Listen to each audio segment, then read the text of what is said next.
In this video, we will show you how to replace the battery for a 2015 through 2017 Ford Fiesta.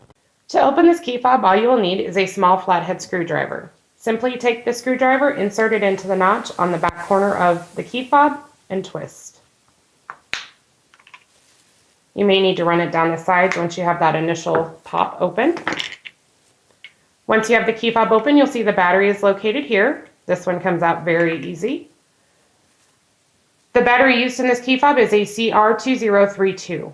Once you have the old battery out, to replace it, you can just slide the new battery back into place.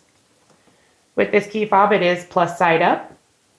Once you have the new battery back in, you can just snap the key fob back together, and you're done.